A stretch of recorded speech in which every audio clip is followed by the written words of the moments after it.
Hello and welcome to the Art Museum of West Virginia Universities. This is our final Lunchtime Looks lecture of the 2023-2024 academic year.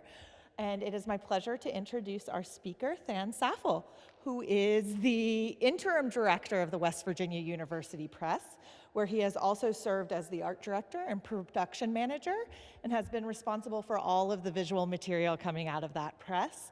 And for the past 30 years, he's worked as a designer, production specialist, writer, editor, and illustrator, serving primarily academic and nonprofit communities. So we're really excited to have him here today with that expertise in the visual culture to connect us with our exhibition, Off Kilter, On Point, Art of the 1960s from Colorado State University. So without further ado, I'll give you over to Than. All right, thank you. Thanks, Heather. It's nice to meet everybody. I hope you don't mind if I glance at my notes while I talk. So I want to thank you for joining us today at this Look at Lunchtime. This is my first time doing one of these, and really my first time talking about design in public in a really long time. So I primarily have been behind the scenes at the press, just cranking out covers and catalogs and so on, and working with talented designers to produce books. And that is such a, it's an extremely creative position, but it's also a position that's very different from the environment here and the environment that creates this kind of work. So I appreciate the opportunity to get back on the horse, as it were, and talking to you all, and also to explore some of the work on display here at the museum's galleries. As Heather said, I'm art director and interim director, and for the past 20 years I've been responsible for the visual identity of all of our materials. And when I saw Heather and curator Bob Bridges a couple of months ago and we talked about this, and Bob introduced me to Heather as a possible speaker, I was kind of flummoxed and thought I really don't have a lot to say about this work because I'm not an art historian, and I'm almost guaranteed to make some kind of assertion here that's misguided and wrong. It's guaranteed. In my role as art director at the press, I don't talk so much as I look, and I think, and I do, and I make stuff. And a lot of that making stuff involves responding to work. And in that capacity, I feel very qualified to look at this material and talk to you about my responses to it. In my job, I respond to text, I respond to author questionnaires and interaction with authors. I respond to the work itself, and I respond to my own thoughts before I start to assign a cover to a freelancer or design that cover myself.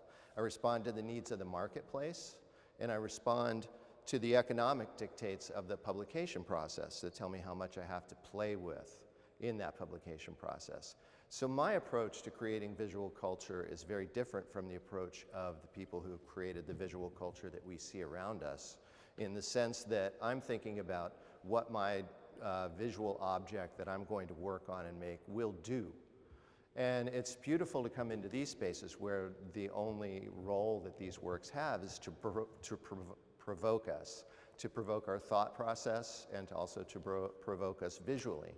That visual provocation, I think, is best engaged with by looking at the work here, Bridget Riley's Fragments series. And I gather that these are only, I think, these are 5 objects from a series that is much larger. And Heather, I don't know how many objects totally are in the series, but I think it's something like 20. And it's a large body of work that these come from.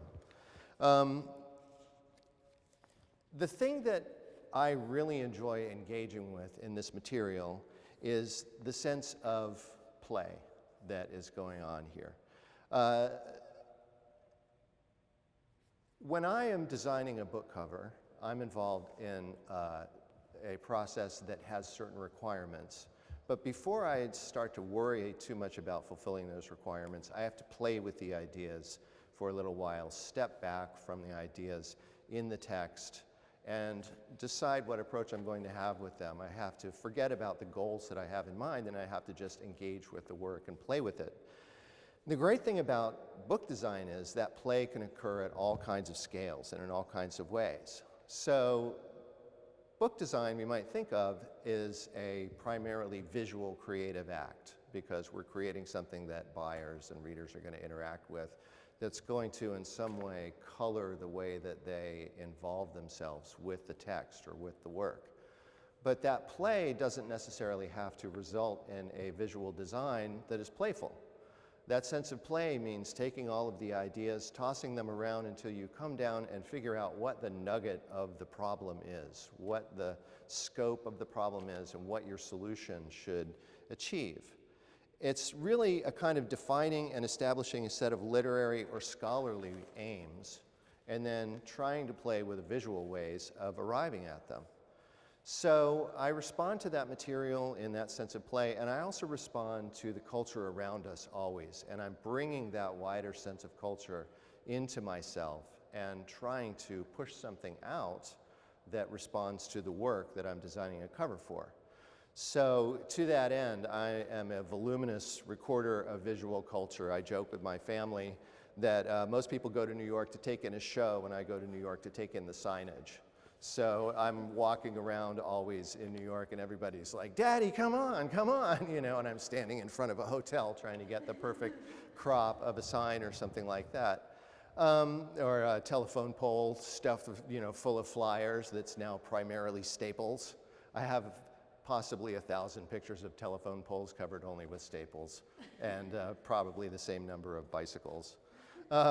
But when I spoke to Heather, and she clarified that my job here was to provide some sort of link to my own work and the work in this show, I became really excited about the idea of speaking here, even though I was a little reticent about whether my job is verbal enough, because I love all of the work that is here. Pop art and the art of the 60s is super playful, but it's also got dimensions that come out of the work's relationship to the history of the 20th century, the work's relationship to materiality and the materials that are used in its creation.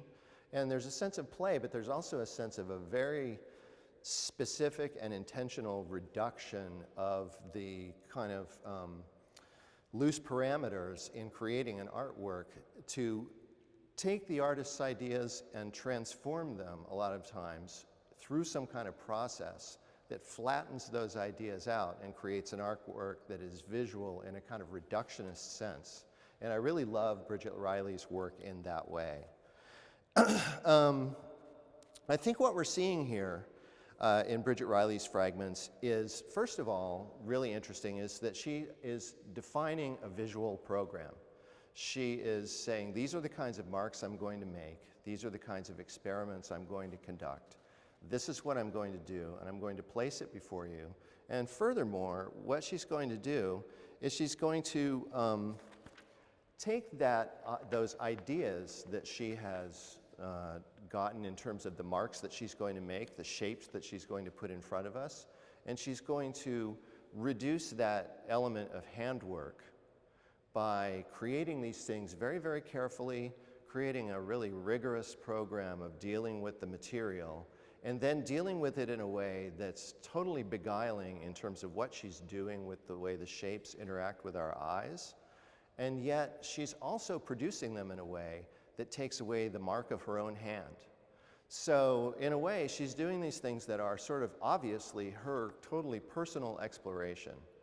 And she's then taking that personal exploration into these shapes or into these forms, and she's transforming it into an object using graphic arts techniques. And one of the reasons I love her work is because my own background is, as a designer, is coming from art museums. Or not art museums, but rather I started my career in the graphic arts in support of museum exhibitions at Harvard University's Museums of Archaeology and Ethnology. At that time, it was the Peabody Museum of Archaeology and Ethnology. And you can tell I was there because I just said Peabody instead of Peabody. And there I learned to create graphic materials for exhibitions and screen printed large display panels. I was really fortunate as an art student to be given responsibility for setting up a screen printing workshop there. So these objects are screen printed as well. And I walked right up to them, and I have screen printed more than my share of labels, usually interpretive labels rather than original artworks on this material. A lot of the materials that we created there were created in exactly the same way that she used to create these works, developing a design and transferring it through the silkscreen process onto plexiglass, or in this case, the label says Perspex. So Perspex is a product that we call plexiglass. It's actually more generally called acrylic. And Perspex, at the time that she was creating these plexiglass plastic sheets like this, were 20 years old, 22 years old. They'd been created in 1933 by a German scientist named Otto Rahm, who came up with the practice of extruding, or actually it's called cell-forming polymers into this clear sheet that mimicked glass. It was totally revolutionary at the time, and these works undoubtedly were considered totally revolutionary at the time they were created. These are from 1965. So these works are exactly my age, actually, which is why I also feel such an affinity for them and find them so fresh and young. But anyway, I have to say, as a book designer, Bridget Riley's early work like this is tailor-made for reproduction at any size, and that's one of the things that attracts them to me, is the fact that they're so graphic. And I look at them and I instantly think about ways to crop this material into a book cover. And I also think about what it means. And I think it's really interesting that nowadays this work is kind of discounted as op art or geometric art or science-y or hippie art or cosmic. You know, when this sort of work started being worked with, Bridget Riley was really one of the only practitioners of what we now call op art, to work with these really highly contrasty, rigorous programs of shapes transforming and interacting with each other. A lot of other people who are working in that kind of op art field were working in a more organic way. So they were working with things like parallel lines and so on, things that really took advantage of your optical senses. But she, in fact, also came out of an impressionistic focus. So she was very interested in the interaction of the eye with artworks. And at some point in her career, she just decided to leave representation aside and just go ahead and go for straight explorations of form. So she was able to do that because she had access to these new materials, and because she also had access through the art world to these means of production where this artwork could be created by her as a single object and then transformed through these reproduction processes. And then from those reproduction processes, she was able to create something that seemed to have a life of its own, that seemed to be created unto itself, that was inherent to itself and had its own logic. And I find that really appealing. The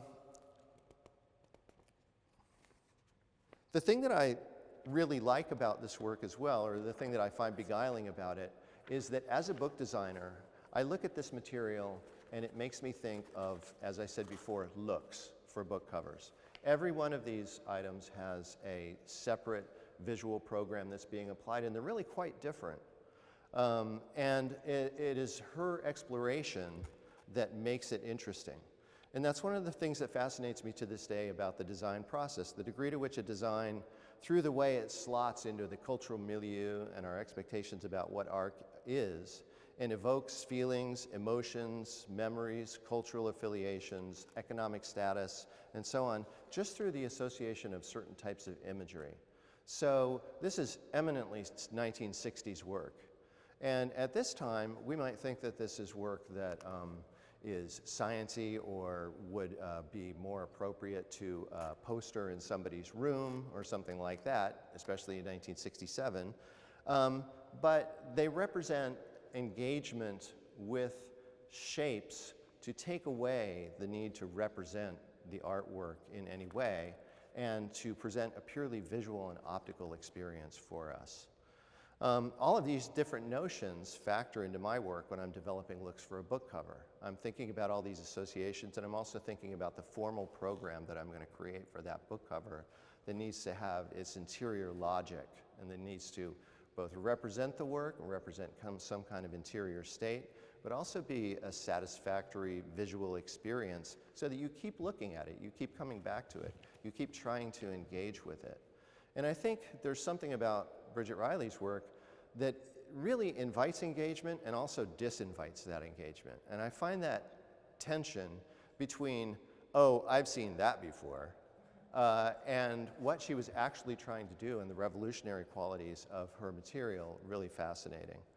I also find it really interesting and parallel to my own life as a book designer that she's created these fragments and she's created them in these series because she's exploring ways to create shapes that do the same thing, but that do it in different ways. And when I'm designing a book, my job is to generate as many possible, what I would call looks for a book cover as I can, or sometimes, very, very rarely, just one perfect look, so that my editorial team can pick and choose elements that they like, that resonate with them, that feel right for the book or the audience, and that we can put into the marketplace. Inherent to that design are all kinds of expectations about who's going to be receiving this material, and how they're going to receive it, and what my intentions are, and what the author's intentions are. And it all comes into this blank thing that's a cover that is supposed to represent something. Hopefully it does the right job and represents the right things, but it's difficult to say. Sometimes I end up with 4 or 6 or 8, or I've done as many as 31 different designs for a book cover before, just because sometimes the ideas flow, sometimes it's not resonating and you need to come back. And I love the irreducibility of the material that she's producing here. And I think it's really comforting about, in the sense that she's got this art program, and I feel a real affinity for the notion that she's defining the program for each of these things. And it's a very different visual program that she's setting up in terms of what she's trying to accomplish with the way the shapes relate to each other and with the space. There's something really comforting about having that program generate the imagery for you. You have this core, irreducible, ready-made subject matter available to work with as source material. As a book designer, I have the same experience. I have a title, I have a format, and I have an author. They need to go on there, and with the exception of Jerry Spinelli's Stargirl, which was a really controversial book many, many years ago because it did not have the title on the book cover. And there were all kinds of hand-wringing in the book trade about whether or not this was possible and whether or not we could work this way. And it was a fad, it was a flash in the pan, I suppose, but it is really interesting. But Stargirl aside, my job is to take these irreducible materials and then build something out of it that does the same thing that Bridget Riley's work does here for me, which is to create a psychological state of receptiveness to some kind of idea, whether in her case it's a formal idea, or whether she's trying to communicate something culturally, or whether she's trying to communicate an affinity for mathematics, or what she's doing. We don't really know. But I find it very comforting that she has this, or very engaging that she creates these programs to have this work, I won't say auto-generate itself, but I think in this work we see a lot of the elements for modern digital art as well, because we see a program that's generating the art out of an idea of what we're going to do with these various shapes, and then we're limited by the presentation, and that presentation further reduces the art to the program. And yet, with Bridget Riley's work, there's so much physicality to it that I really appreciate as well. It is a screen print, and as you walk through this studio space and you walk past these things, what you see behind these dots, because everybody talks about Bridget Riley's formal program and what she's trying to do with the shapes that she's creating, but these objects are profoundly visual and physical as well, in the sense that she's taking advantage of the way that they're being produced and using effects that arise out of that production to create a different optical experience than you can really create in 2 dimensions.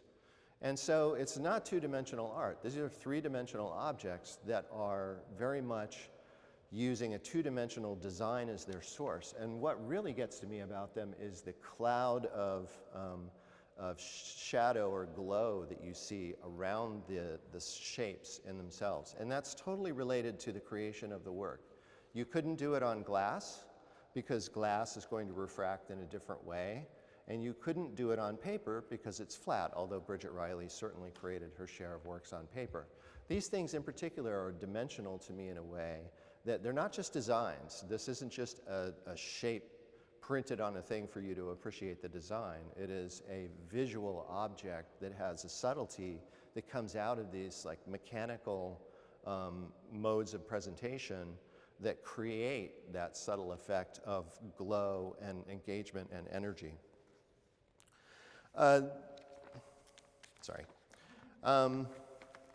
So I find it fascinating here that the artist is really engaging with craft in a way that isn't immediately obvious to us and isn't really and is easily discounted because we don't necessarily see them as crafted objects. It's the original work, the source artwork to create the stencil was almost certainly created through a laborious hand process.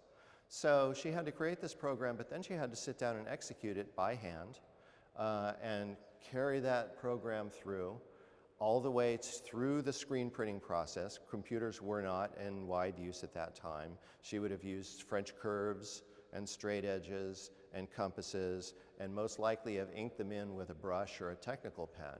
And I think you see the difference between those two approaches in Bridget Riley's work here, and then you see Roy Lichtenstein's print over here, the lithograph, which if you look at it, it looks like a reproduction of an illustration from a newspaper ad.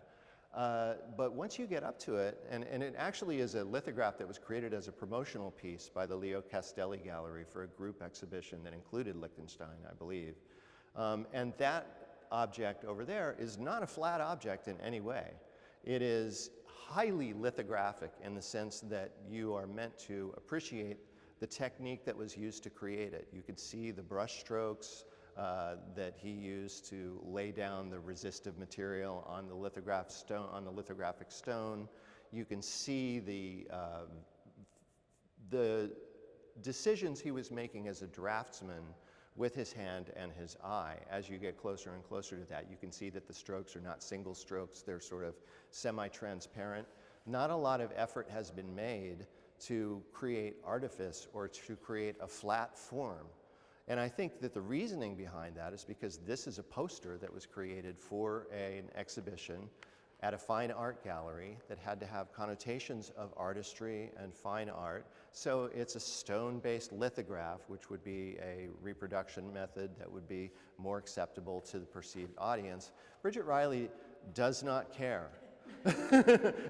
Bridget Riley has got her own program, and you're going to follow along with it. So this brings us, okay, sorry. In other words, it's about the design, but in very subtle, unannounced ways, because I don't think that Bridget Riley really talked about the means of production of her work at all. And if you look at her later work, a lot of it is still geometric, still very rigorous, but she introduces color and so on. And honestly, if you look at Bridget Riley's later work, you see an element of what ultimately became new wave graphics in the US, you know, and represented on millions of album covers of groups like Depeche Mode and New Order and people like that, if anybody has heard of them. It's very interesting to me to see that she was on the kind of leading edge of one aspect of 60s culture. And then she was on kind of the tailing edge of an aspect of this 80s and 90s culture, always pursuing this rigorous visual program of creating these shapes and doing this experimentation with color. It's very much about the object as well as about the design. So I very much appreciate this artwork as an example of the kind of graphic production work I might have done in my previous incarnation as an exhibit fabricator. I appreciate it for what it is. But looking again in the context of my experience as a book designer, I come back and I think about how books are a very different but interestingly parallel design problem to work on. There are inherent problems with books of having to create a design that's suitable to mass production. And Bridget Riley was creating a unique artwork that was suited to the means of mass production for the purpose of creating limited or singular editions, but using those techniques as a way of obfuscating the hand of the artist or sort of hiding the hand of the artist to point right at her visual point. As a book designer, my goal is to take whatever shapes, images I can find out in the world and use those to create looks for book covers. Books are a really interesting design problem to work on because there are inherent problems of creation, because when you're creating a book design, a book cover design, you're creating an object that needs to be mass produced. This is not an object that needs to be mass produced, even though she's using mass production techniques. So the goal is to figure out what the puzzle is in book design that you have to solve. What is the program that you are going to create that is going to carry the viewer and the reader along with you to pick up this book and to come back to the book as an expression of the book, to say, yes, that really does work. This is the kind of thing that's on my mind day in and day out when I'm in cover season, which we're currently doing right now at WVU Press, is to go back to that text, go back to the work, go back to that text, go back to the work. And yet, the book itself is the format that you need to work to. And I find that really interesting about her work as well. If you look at each of these pieces, you see that each of them has a separate set of dimensions. We have these three that are squares, and then we have these two on either end that are different shaped rectangles. What Bridget Riley says about the work that she's creating, she said she wants to create a field of visual energy which accumulates it until it reaches maximum tension. So with a book design, if I'm doing something like this, if I'm doing this cover, I'm going to take that graphic and I'm going to put it to the edges of the cover, unless I decide not to, in which case I'm going to potentially put a border around the graphic. Or I may end up using white space more as a design element of the cover as well. In every case, how I frame that graphic is just as important and relates just as much to my approach to the material inside as it does, as everything else does. And so when I look at Bridget Riley's work, I look at these and I'm thinking, which of these things was actually framed in the way that she intended? Which of these artworks is actually printed in the shape, in the format that she intended for each of them? And if the case is all of them, I find that even more interesting, because I look here and I feel like this one, very rightmost one, is perfectly suited to the shape of the frame. If I look over here at the first one, I'm asking myself, what is she doing? What is the goal of having the white space around that? Why does the pattern not complete? Why does the pattern end? Was she simply done? Was the experiment over? I doubt it. So it creates this tension between the edges of the frame and the work itself that makes you look again at the work and makes you look again at the frame and makes you interact with it as a shape in a way that you really don't have the luxury of doing on a book cover. You know, book cover design, I don't know if anybody has noticed, if you go into a bookstore, you look on Amazon or the internet, every book now has very large capital letters that fill the entire frame and has some kind of evocative image. And when I sit down to design book covers, sometimes I do that. But I find this work really heartening to engage with because it establishes its own rules for the boundary of the space and says, this is the effort, this is the shape, these are the objects, this is what you are engaging with now. You have to engage with this artwork on its own terms and ask yourself whether or not those are the artist's intentional terms or whether or not this is just a happenstance of the way it's being presented and what you can take away from it. I find myself, when I look at this work, envying the opportunities that she has to define her program in that way. As somebody who is limited to creating objects that look like that and that have that scale, I have to create something that works at this scale, and I have to create something that works at that scale, and I have to create something that works as an internet thumbnail, and I have to create something that works at the scale of deep engagement with the work and then coming back to the book. Every time I create a book design, I imagine it being in somebody's backpack.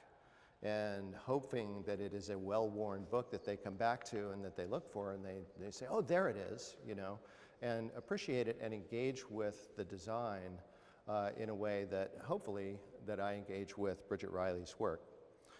I brought some books here that I worked on at WVU Press that folks are welcome to have a look at. I've tried to focus on books that have some kind of tension between the cover and the figure in the ground, and I'm not sure how we want to engage with these, but I've left them up here. I do want to talk about this one in particular, though, as an example of the ready-made art program. The author of this book hates the cover. And the reason that the author hated the cover was because of the very thing that we're talking about, with the program being ready-made for the work, and in this case having a sort of obscure and unrelatable and unrelated connection to the topic. I do not know how the wood grain of 2x4s relates to an oral history of the West Virginia mine wars, but to our design team at WVU Press, it did. Sure. So I'm going to pass around some of these, and if anybody has any questions, I'm more than ready to answer. And what's that? A Roxy and Coco, yes. And yes, if you have any questions, I'm going to come around with the microphone because we are recording for our YouTube feed in the future. So if you have any questions for Than, I'm going to come around and ask that you say them into the microphone so that we can have a nice audio experience for anyone who listens at home after the fact. All right, anybody? Yes. I was really interested to hear you talk about how she, Bridget, removes her mark, her own personal mark from the art. And I'm wondering if that's something that you strive to do when you're making a book cover too, and if you feel you have to do that.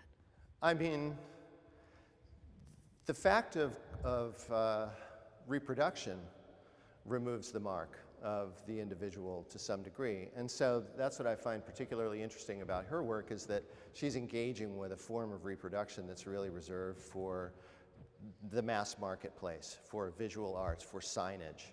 The material that she's doing would really be just as appropriate, or the work that she's doing could be executed for a Coca-Cola sign just as much as it could Bridget Riley artwork. And I think that you see that in a lot of the work that we have here in this show as well. Obviously, Andy Warhol's, Campbell's Soup, the super dress, which is its own set of interesting kind of relationships between the culture and our expectations of what art does, and what an object is, what an art object is, what a popular culture object is, and also what marketing and branding are, right? Because that dress was actually created by Campbell's Soup Company to advertise based on Andy Warhol's appropriation of their brand, right?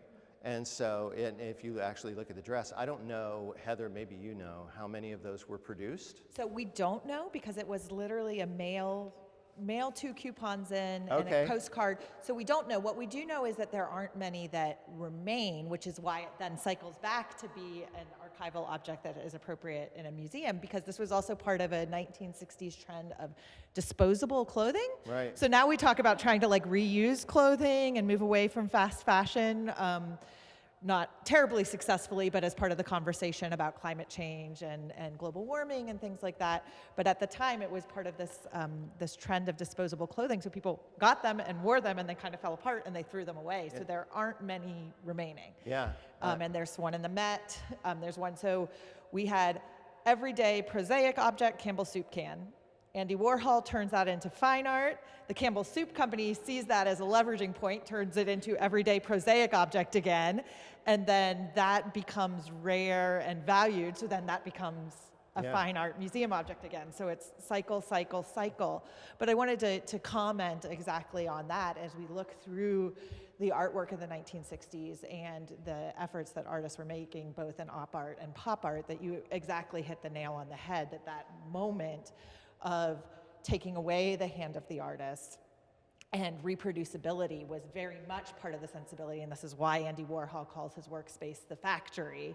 And the idea of mass dissemination, reproduction, all of those things are inherent in this moment in the 1960s of using techniques like screen printing and things in a fine art context that we don't really see before that. Yeah, and one of the great things about that dress too is that it's so artlessly designed, you know, just like Andy Warhol's, you know, so much of his work, it just takes these images and slaps them one right next to another, just like they're on a grocery store shelf. And that is the point of the artwork, but it's even more meta. It's even carried further by the fact that Campbell's is appropriating his work, of appropriating their work as well. And Yeah. and they're just absolutely making bank on it. And he, Have I'm to sure, buy was those 2 delighted. Campbell suits. Do you know, Heather, whether or not he was involved in that project, or So whether he they? was not involved in this particular project, but he did do some Yeah. fashion design type things based out of the labels and other similar And kind of there's a famous photo of Edie Sedgwick, Yeah. I think, dancing in a screen printed Yes, Campbell exactly. suit dress. So- That was the inspiration for as Yep. well. And if you Yeah. look, another part of it is there are yellow lines on it that are supposed to be cut lines. So this is what I was telling a bunch of students yesterday. As a 41-year-old mom of 2, it is already like short enough. I don't need it to be any shorter. But if we think about the culture of the 1960s and this idea of pushing back against some repressive ideas of femininity and hem length shortening, they gave you the option to shorten it a couple notches higher. So you could be like mini, micro mini, or micro mini, and depending on how That dress. That dress. If you That's look at the amazing. yellow lines, you're meant to Really? like, you can cut different hem lines around it depending on is how daring you want it to be. That is fabulous. And so, I I say mean, with my calf length dress. and it's so great because you get into that issue of the design being not even necessarily all of the design. Yes, You know? exactly. And then you get Bridget Riley over here saying, forget that. You know, I'm just going to stick with my program. I'm going to make my artwork. I'm going to be in the gallery. And I think that all of the artwork in here is really, really interesting because it represents a really, and this is probably a trite observation, but I think it represents a really important period in our culture as Americans where we stopped paying attention to composition and started paying attention as much to composition and started paying attention much, much more to the position of the artwork within society and the referentiality that each work of art brings to us within our relationship to social expectations of what artwork is. Yeah, and that's absolutely, as you look around both this exhibition and the one downstairs, I've also had the feedback of people coming through and saying, this is not what I expected when I heard about the 60s and 70s. I thought, you know, there would be representations of social justice movements, or there would be, and it really is that moment in art history that is pushing back against traditional conceptions of what art is, what art can be. So it is that form of resistance, but in a very different realm, and you see it manifested in different ways with the different artists represented in these 2 exhibitions. It's also really interesting too because I think the 60s were a period when we see Fluxus, for example, you know, showing up, and Fluxus, there's no question that Fluxus is deeply related to Dada, and you see Marcel Duchamp being represented here. They and call John it the Cage. anti-art, and you know, we have things like a burned bow tie and a strip of paper with nautical flags on it that become art objects. So it's an interesting moment. Do we have more questions? I did. It's very similar to hers. It's fine if we can wait for a couple. Just check in with her. Okay. Anybody else have any questions? Yeah. Thanks for the presentation. Softback, hardback, ebooks. Does any of that influence what goes on the cover? Absolutely. I mean, if we have, I'm not sure if I brought, I think I may only have one jacketed cloth book here, but obviously the jacketed cloth, you know, book has its own set of presentation rules. As a producer of books, jacketed cloth is a nightmare because you have to print 1,000 more covers or jackets than you do books. But absolutely. And I mean, I think that it's interesting because with jacketed cloth, with a design that you engage with in a more physical, material way, there's definitely the opportunity to do more design interpretation and to make more of an effort to interpret the book, but there's a greater responsibility in that way too.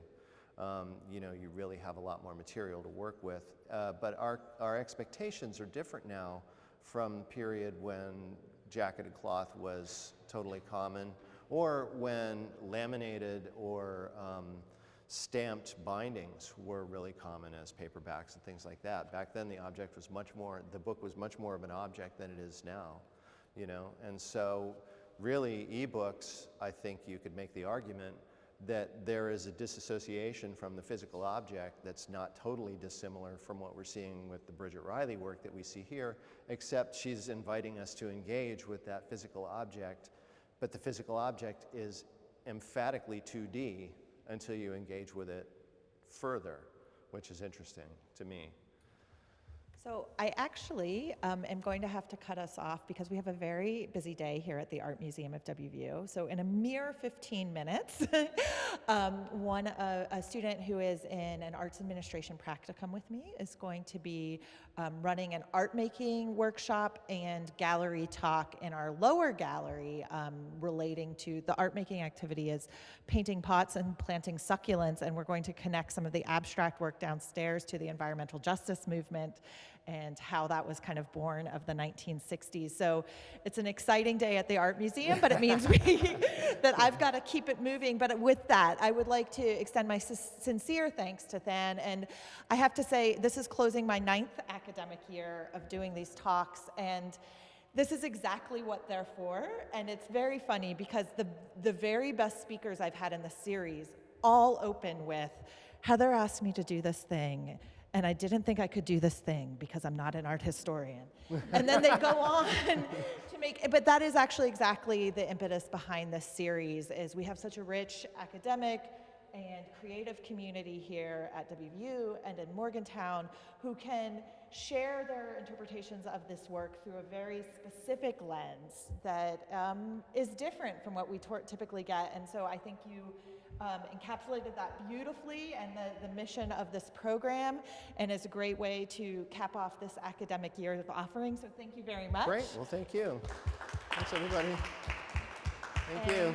Like I said, if you'd like to stick around and do some art and learn about the environmental justice movement and talk about some different kinds of abstract art, we have another a program going on right now. We will not have any more Lunchtime Looks programs. We have a few more student events. I see some students in the audience. Students in my class are planning some decompression at the end of the semester student nights for April 18th and April 19th. We're gonna have donuts and ice cream, and also opportunities to make art, get silkscreen tote bags. So when we're talking about silk screening. No Campbell's soup? No Campbell's soup, but Disappointing. but those are from 5:30 to 7:30 on April 18th and April 19th. And then on Sunday, April 21st, we're going to have a community festival where we're inviting artists from the community and some food trucks and things just during our normal open hours from 12:30 to 6 to kind of celebrate the end of this series of exhibitions and the end of the semester. So we hope to see you at those things as we round out our academic year. Thank you for being here today. All right, thank you.